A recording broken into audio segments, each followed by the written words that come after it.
Happy Monday, everyone. Let's go ahead and break down the fundamental side and then move on to the technical side for this week. So let's start off with what's happening with IMF.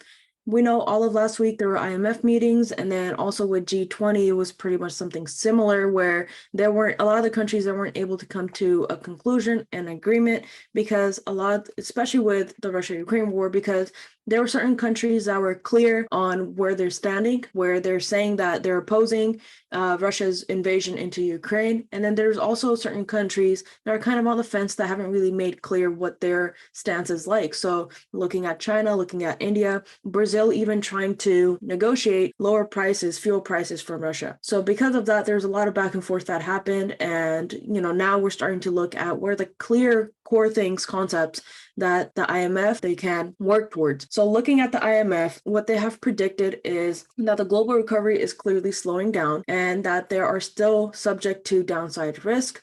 And more than 2 years of pandemic followed by Russia's war against Ukraine, weighing heavily on economic activity with significant impact on livelihoods. So they're talking about inflation being at multi-decade highs, the debt being inflated, food and energy security risk are increasing, supply chain and trade disruptions as well. Financial conditions are tightening, capital flow and exchange rate volatility have increased as well. So they're saying that, this is still going to continue on, and they've predicted a global recession going into next year. So IMF's purpose is to maintain financial stability globally, but they're repeating essentially what all the central banks have said, which is the priorities are to fight inflation and to protect the most vulnerable populations. So through the debt sustainability, growth, and macro financial stability as well.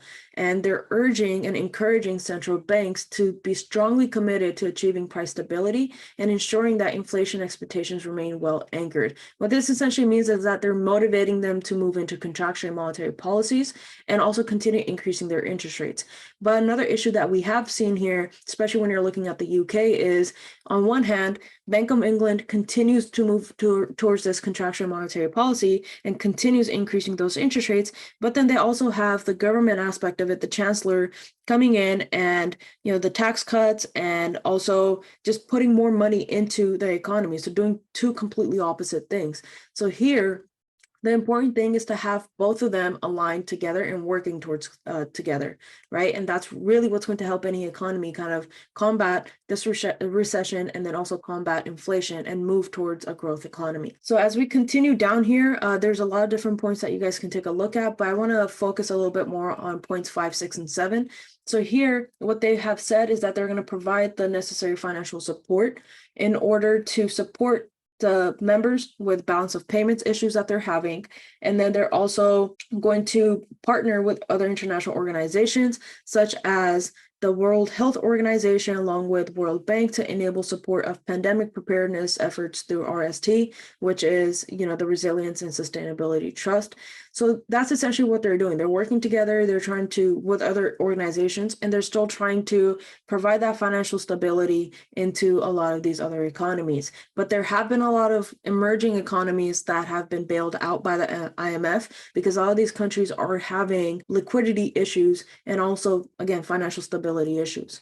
So that's what the IMF essentially came to a conclusion with that week-long meeting. That's what they've pretty much have talked about. So there are other things, but I really want to emphasize 5, 6, and 7. So that's essentially what they're going to be doing as next steps moving forward.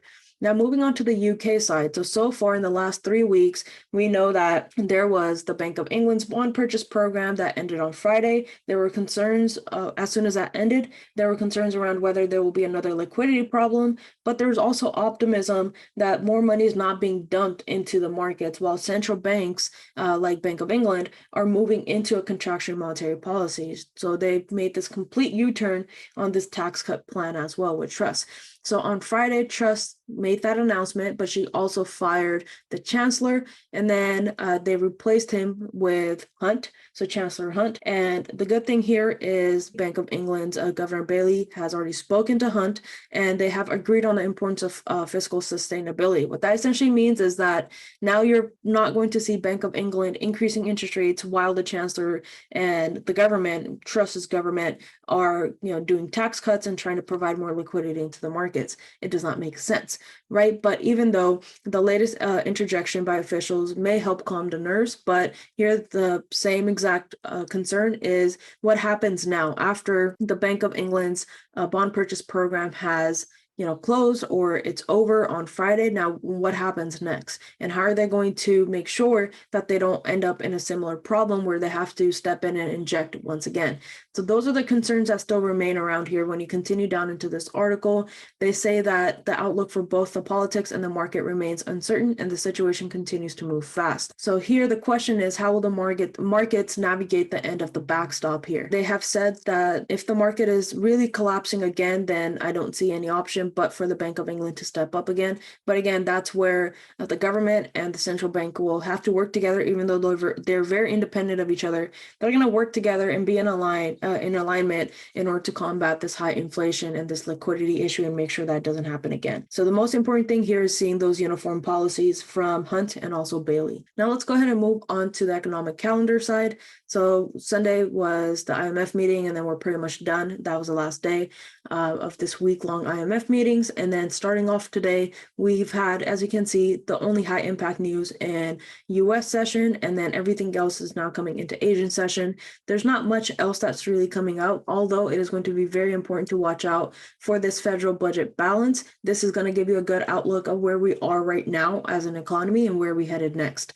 And then as we continue down, if you're trading the New Zealand dollar, you want to take a look at CPI. And then as you continue down, you got the monetary policy meeting minutes coming out from Australia. Going into Tuesday, you can see that it's a very low impact New York session and even London session. Not much is coming out here. And then as we continue pushing, then you start to see things picking up a little bit more in Asian session and even in pre-London session. So you got GDP data coming out from China here, and then going into pre-London session, you got CPI coming out where they are expecting inflation to continue to increase. But the good thing here is that you get to see inflation from the consumer's perspective, the producer's perspective, the retail perspective, and even housing. So you get to see inflation all across the board in that economy. This is going to be very important as soon as London session opens up. You might even see some volatility there. Then going into Wednesday, rest of London session, quite easy. Even a New York session, you got CPI data coming out from Canada. So if you're trading the Canadian dollar, you want to pay attention to that.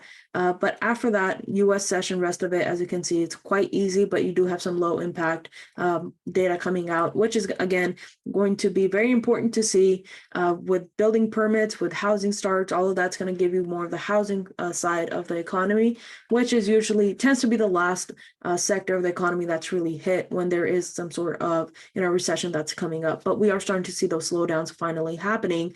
So this data might even give you a better understanding of what to expect from that perspective. Then you got the FOMC member speaking. Continue down into Asian session. You got the trade balance coming out from Japan. So once again, this is something that IMF has mentioned in their summary, but you can take a look at what's going on here as well with their trade balance in Japan. And then you got the unemployment rate coming out from Australia. Continue down into Thursday.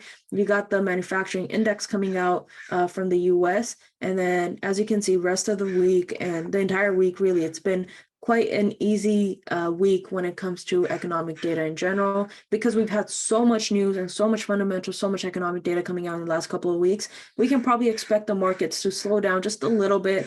And now this is where you're really going to focus more on your technical analysis, your market sentiment analysis, and your fundamental analysis. So calm down with the volatility in the markets essentially this week. Let's go ahead and start off with gold first and take a look at the quarterly time frame. Once again, if you don't have the quarterly time frame or the yearly time frame, that's perfectly fine. That's the reason why I'm showing you guys this. So I'm going to go ahead and mark off the current quarterly low right there, which is going to be this, let's call it 1640 level. That bottom wick rejection that price has made this quarter, tapping right into these previous consolidation areas. Yet it seems like we're holding on to a support here. So you could also mark that off as a zone, which will adjust when we drop down to lower timeframes according to whatever price is doing on some of the lower timeframes to tighten up our zones a bit more. So that's the first area that I'm going to mark off. The next one is going to be right into this little support. right here that we've rejected, and then price pulled back down, which was also resistance for all these quarterly candles where we did a quick little fake out and then price pushed right back down here again. And that is that 1700 mark. So that's what we're going to mark off here first on the quarterly time frame. And then if price can break past these levels, then we'll go ahead and target some of the lower levels here too. When we come on to the monthly time frame, you start to see how price taps into that 1700 mark, even 1710 mark, holds on to a support. Price comes back and rejects this once again. We end up holding onto a higher support, and then price pushes back up. After this point, in April 2022, we started to see news about, interest rates increasing, and then we actually started to see real interest rate actually be increasing, not even discussions anymore. And with all of that being taken into account, we started to see gold pushing right back down here, because that's what you need to do in order to combat inflation. You need to increase those interest rates. So we're going to go ahead and adjust this right here into this little support. And now that we're coming back down and we've broken previous lows, maintaining some sort of bearish trend here, we still have to take into consideration that there's a potential recession that's coming up. Not even potential, but there is a recession that's coming up because when you look at the economic data, it's pretty clear, right? And then there's also the International Monetary Fund that has pretty much predicted the same exact thing. You're starting to see the global growth slowing down here, the global economy slowing down and whatnot. And then, of course, the volatility that we're seeing into the markets. So with all of that being said, obviously a lot of the investors are moving out of the riskier assets, out of equities, but they're still on the sidelines when it comes to the safe haven currencies and commodities. They're still watching that pretty much from the sidelines. We don't have enough data or fundamentals just yet for these investors to hop in right away. But the fact that we're coming back and tapping into some of these key areas is why we need to be extremely careful when we're closer to these levels here. When you drop down to the weekly time frame, still a bearish trend, price comes down, taps into that 1700, rejects back up, grabs that liquidity from the 1900 area right here, pulls back down, and that's when you see another liquidity grab from the 1700 to 1680 mark, which is what we have marked off for the very longest time. And then price pushes back up after consolidating for half a year, pushes back up. This is where the Russia-Ukraine war news was coming out. We come back and tap into those previous all-time highs. The market has already priced all that stuff in. These are where we started getting discussions about, can we continue to increase those interest rates? And finally, it starts happening, and we start to see price pushing back down for gold here. Now we're coming back and holding on to a support. We try to continue pushing bullish here, but we fail to continue breaking past 1700. So we revisit back into 1640, and that's currently where we're sitting at this week. So already we've created some form of a top wick. What I want to see is for any sell opportunities, I want to see price breaking below 1640 once again, and then coming back into the 1600 to around 1580 levels for any continued sell opportunities. But if price ends up holding on to a support here and then continues pushing back up, then we're looking for those potential buy opportunities. It's quite similar price action whenever price does come to any key area. So if you look to the left here, where we've had all this consolidation, a deep pullback into previous consolidation areas, and then price pushes right back above 1640 and then even 1700, which we looked at on the quarterly time frame and the monthly time frame. It was a very important level back in 2010 all the way up to 2013 when Israeli gold started dropping back down. So we come back in 2020, we revisit into the 1700 area, and then we end up again creating the same support, and then price pushes right back up, rallies up, and that's when the lockdowns and everything that happened. We're right back into that area once again. So this is why we need to be extremely careful here, because right now, as of right now, we're still holding on to a support. So in order for price to continue pushing bullish and for us to look for any buy opportunities, what we need is price to break its own top wick here on the weekly candle. When it does that and it continues pushing higher and creating higher highs, that's when you want to be looking for those buy opportunities to come back up into 1700 flat, even going into around 1750 to 1760 areas into these previous resistance and consolidation support levels. That's the only way that you have any valid buy opportunities here. Drop down to the daily. So after consolidating below 1680 for the longest time, we push back down. This was a fake out of Q3, and then price pushes right back up the following quarter. So in the beginning of quarter 4 here, beginning of this month, we push back up into 1720, and then you see another push back down. We're holding on to a support here currently. So what I want to see is in the next 4 hours or so, can this daily candle close bullish? And then can the next one give us a nice bottom wick and then continue pushing back up? So I want to see the next candle, for example, give us a nice bottom wick here, continue pushing and breaking these highs. And as that happens, I want to look for potential buy opportunities once all this resistance here has been cleared out. Once that's cleared out, then we got those clean buys coming back up to 1700. Other than that, I think you can look for quick scalp opportunities coming back up into 1680, but you want to be extremely careful here because there's a very high chance that if price has consolidated here previously, that it's going to do it again. And it might do it again here, right? And so that's why you want to be extremely careful. Only look for those buy opportunities above 1680 going into 1700, even 1710, maybe even coming back up to 1720 as runners. But at each of these points, you want to be extremely, extremely careful because we know that these are key levels from higher time frames. You come onto the 4-hour time frame, zoom out a little bit. So that's from March of 2022, and then price pushing all the way down. So that's still that bearish trend.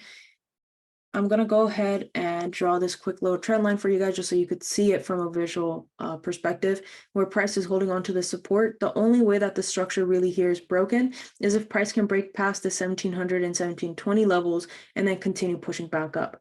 As that happens, then we have those nice swing trade buy opportunities. But other than that, we can absolutely take some scalps and even day trade opportunities to come back and retest the structure up top here around 1680 to even 1700. So as we zoom in into the current price action, clearly there has been a support that was held down here.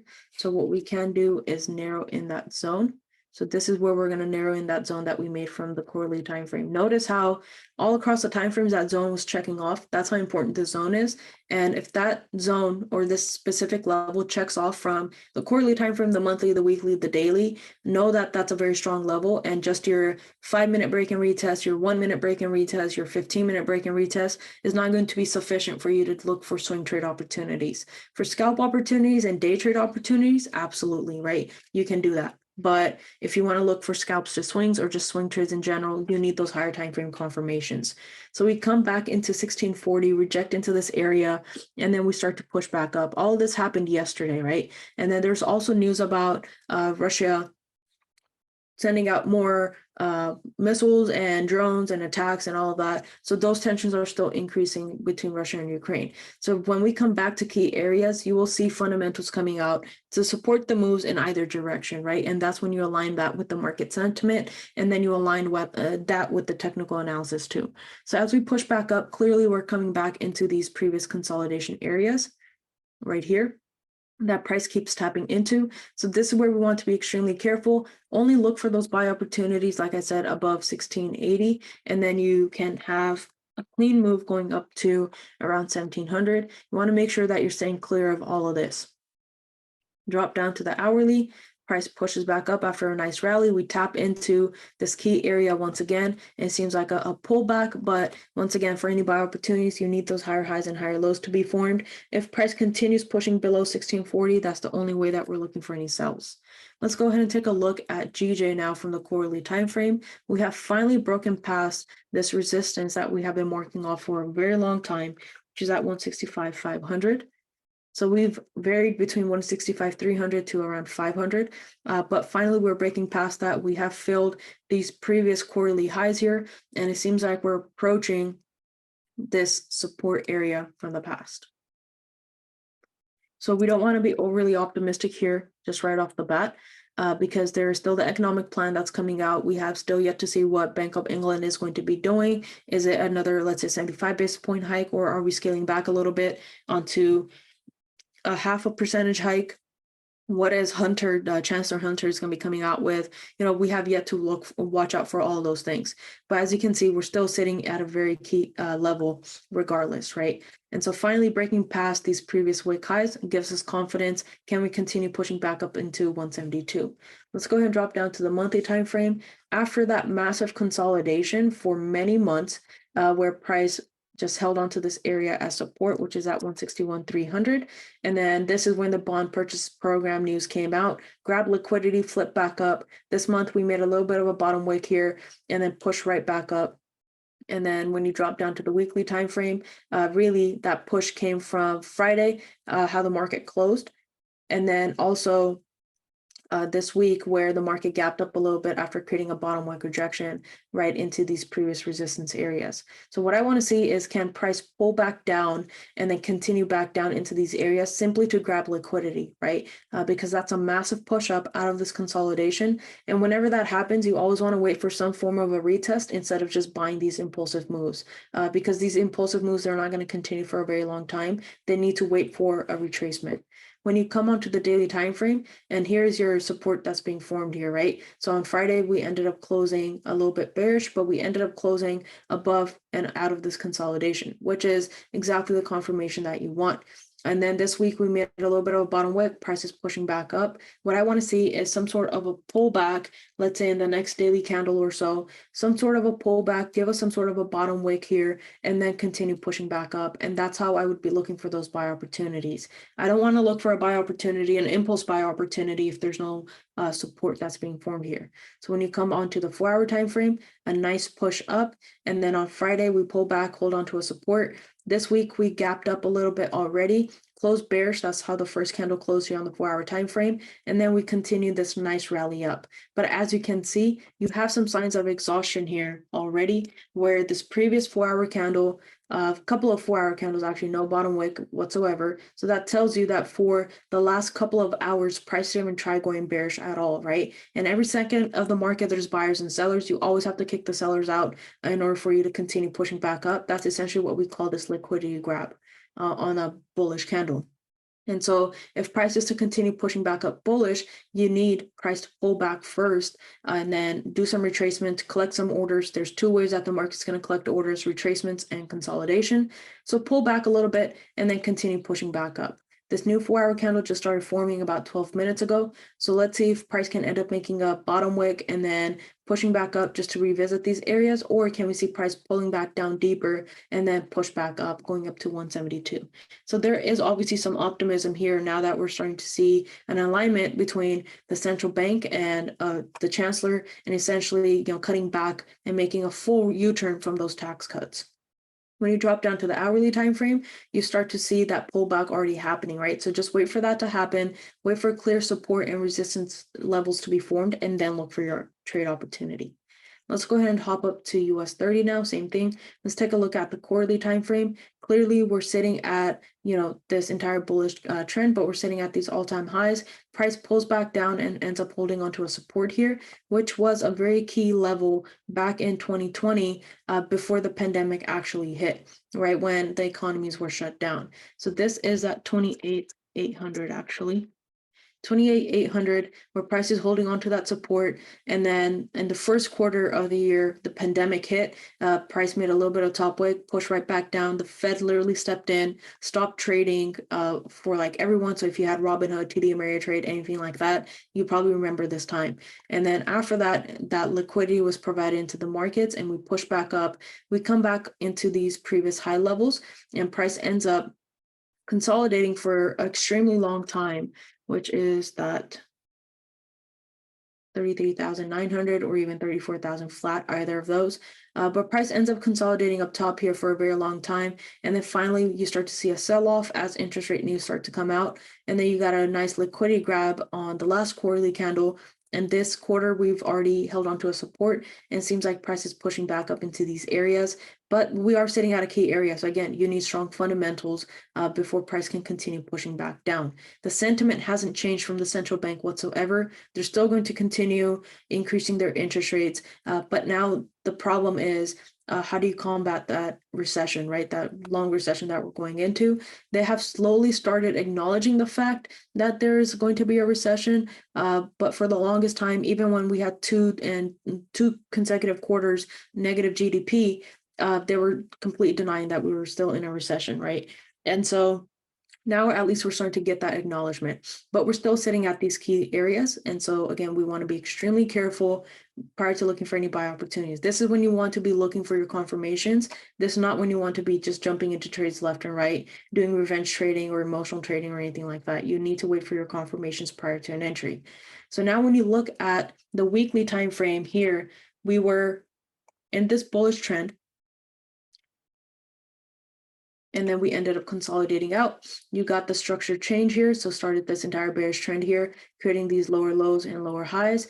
Come back and tap into this 28,800, which we know is a key area from the left. And now what I want to see is, can we collect some more orders and retrace maybe a little bit higher, coming back into some of these areas here into 31,000 area, and then test the structure and then continue pushing back down, right? Because that has been a massive sell-off from that 34,000 level.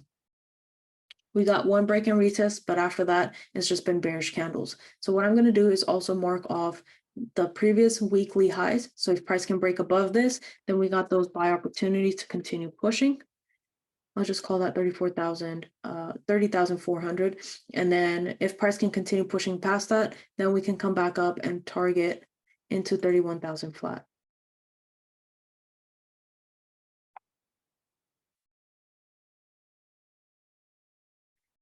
All right, so you got the 31,000, that's the test of structure. And then if price can continue pushing back down, then we'll go ahead and look for our potential sell opportunities. It might even happen going into November in the next 2 weeks or so when interest rates from the Federal Reserve come out. So this could very easily just be more of a liquidity grab. As you can notice, just like by zooming out, there is a lot of consolidation that's forming here. So we've had similar price action right here when the Fed was coming out with their interest rates, but there are also like other news essentially that helped the equities push back up here. Then when the Fed came out with the interest rates, we started to see a pushback down happening. And that's something similar that we're doing as we tap into a new low that price has formed. So as you notice, price created a new low down here, and then it started that consolidation.